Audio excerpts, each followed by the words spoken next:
Hello, my lovely Capricorn. Kung nasaan ka man ngayon sa mundong ito, gusto kong batiin ikaw na good morning, good afternoon, good evening. Welcome to my channel, The Insightful Bee. Sa hindi pa nakapag-subscribe ng aking channel, huwag kalimutan i-click ang notification button at mag-subscribe sa aking channel para sa mga bagong videos at updates. So ngayon guys, sisimulan na natin ang pagbabasa sa zodiac sign na Capricorn. Shuffle muna natin guys ang card.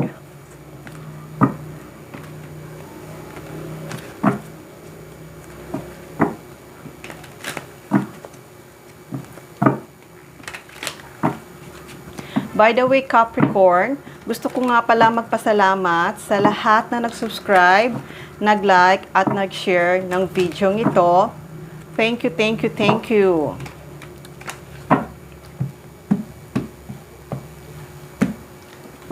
Okay, Capricorn. Simulan na natin. Ano nga ba ang message for Capricorn ngayong September 2023?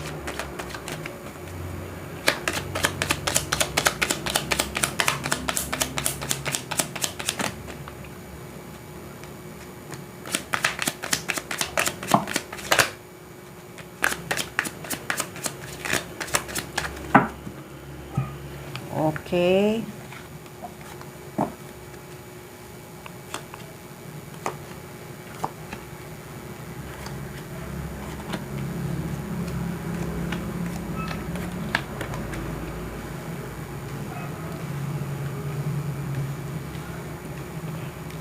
Kuha pa ako ng isa. Isang card lang.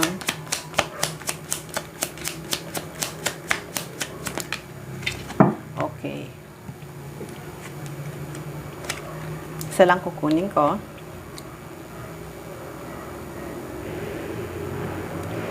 Okay, Capricorn.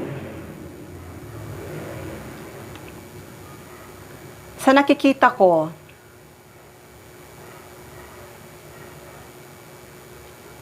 maraming tao na nanghihinayang sa'yo.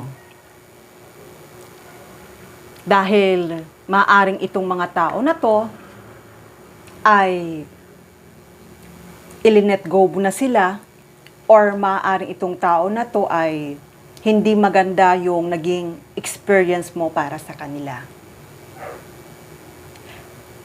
Kaya nasabi ko na itong tao na to ay maaaring nakagawa to ng hindi maganda para sa iyo.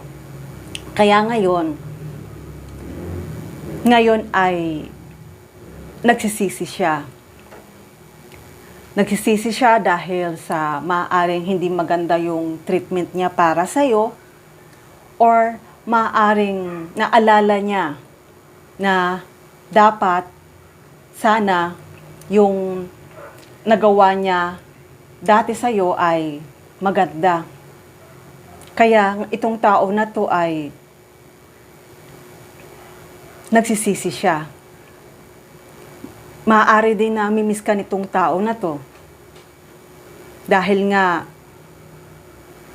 sa ngayon ay ibang-iba ka na. Maaaring nakikita ka nito sa social media na malaking pinagbago mo. Malaki yung changes, transformation ang nangyayari sa iyo ngayon. Na hindi niya inaakala na ngayon ay marami ka ng tagahanga, marami ka ng community, or kung hindi naman ay famous ka na. Kaya itong tao na to ay nagsisisi siya. Nagsisisi siya dahil nga wala na siya sa piling mo or wala na kayong communication.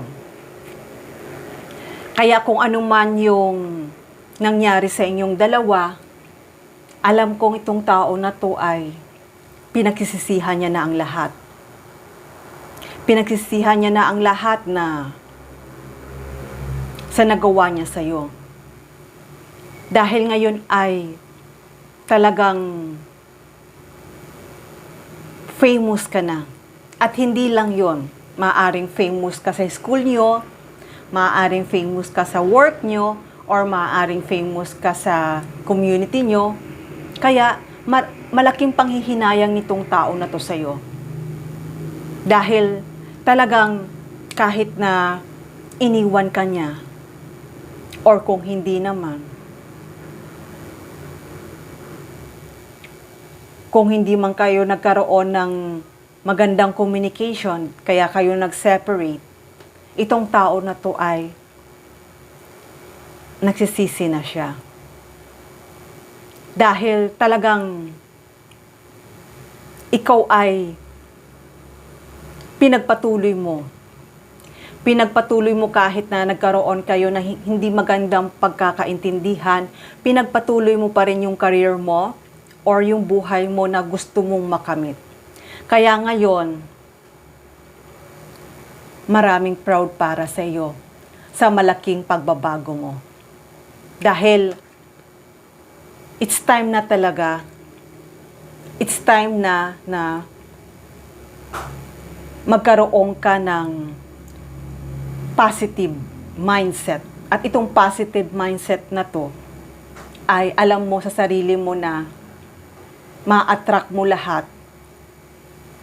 ang gusto mo. Kaya kung dati heartbroken ka sa, hindi lang sa love life, sa trabaho, or nawalan ka man ng trabaho, pero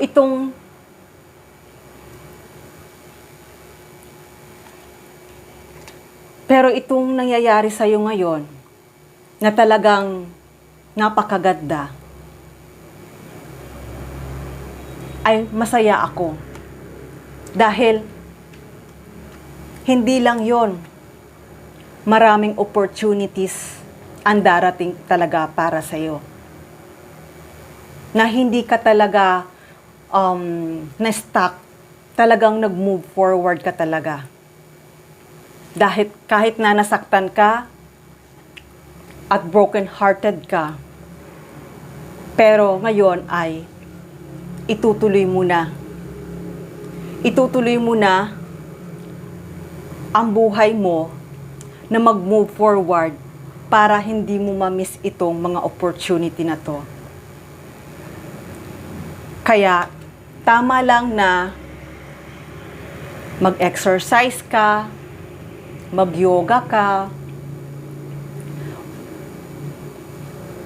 tama lang na magpalakas ka, kumain ka ng mga healthy foods para itong heartbreak na to na naramdaman mo dati ay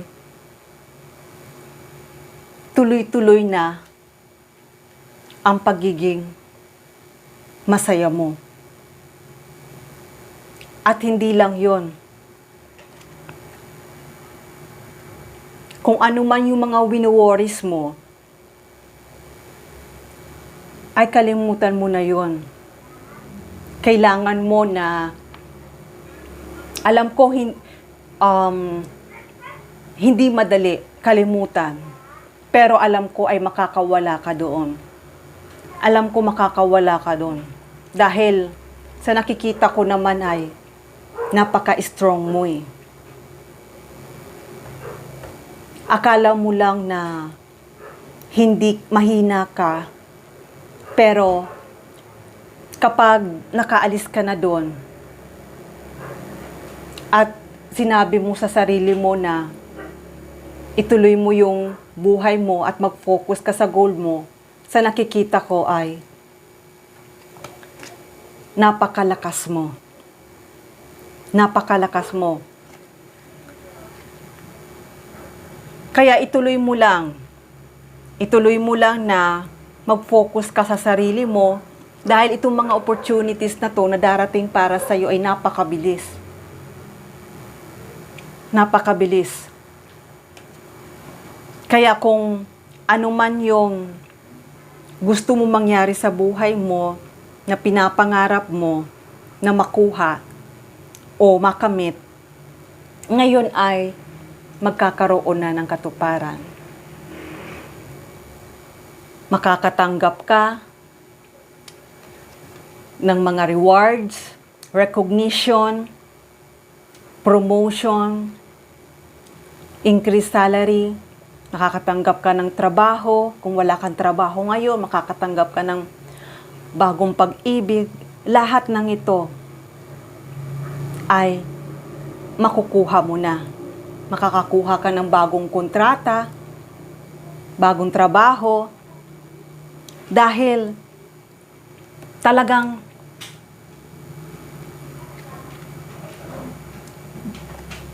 itong heartbroken na to na pinagdaanan mo, ay alam ko na it's time na para kalimutan mo to. Kaya huwag ka nang mag-worries. Huwag ka nang mag-alala.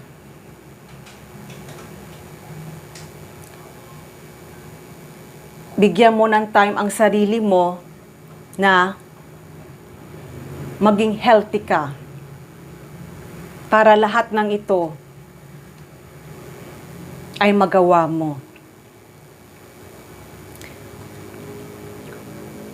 Kung sa relasyon naman, dati ay nagkaroon ka ng past relationship, ngayon ay may babalik sa'yo. At itong babalik sa'yo, mahal na mahal ka nito. Kaya sa ngayon, itong tao na to ay tinitingnan niya yung mga memories nyo. Kilala mo to. Kilala mo tong tao na to. Tinitingnan niya yung mga memories mo, tinitingnan niya kung available ka na ngayon, tinitingnan niya kung sino ka relasyon mo. Basta itong tao na to, naghahanap to ng information sa'yo. Itong tao na to ay dati mo tong karelasyon. Na maaaring itong tao na to na darating para sa'yo, siya ang magbubukas ng magandang opportunity para sa'yo. Kaya, Capricorn, huwag ka nang mag-worries. Kung ano man yung past at heartbreak na pinagdaanan mo, ay i-let go mo na siya. I-let go mo na siya.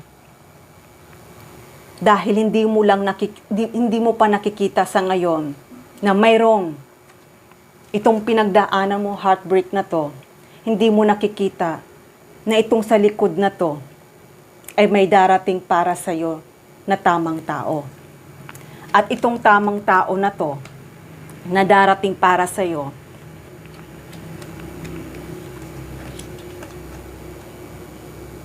ay mag-o-offer siya ng napakaganda. Itong tao na magbibigay sa'yo at babalik sa'yo ay mai-offer siya para sa'yo. Kaya sa ngayon, lakasan mo ang loob mo. Lakasan mo ang loob mo dahil kaya mo yan malampasan. Dahil lahat ng to ay magkakaroon ng katuparan. At sa nakikita ko, magiging masaya ka. Magiging masaya ka dahil itong mga paparating para sa'yo na opportunities na to, madami to. Madami to, hindi lang isa, kundi laking bibigay sa'yo. Ito ang magbibigay sa'yo itong tao na to. Kilala mo na to dati pa. Kilala mo na to dati pa. Kaya Capricorn, mafe-feel mo naman to na itong sinasabi ko sa iyo ay siya na nga.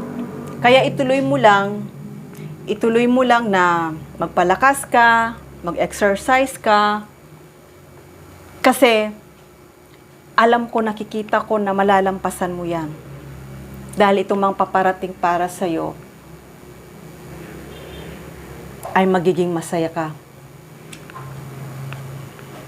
magiging matagumpay ka. Victory. At lahat ng nasa paligid mo, magiging masaya para sa'yo. Okay, Capricorn? Hanggang dito na lang muna ang mensahe na to. Love and peace. Mwah.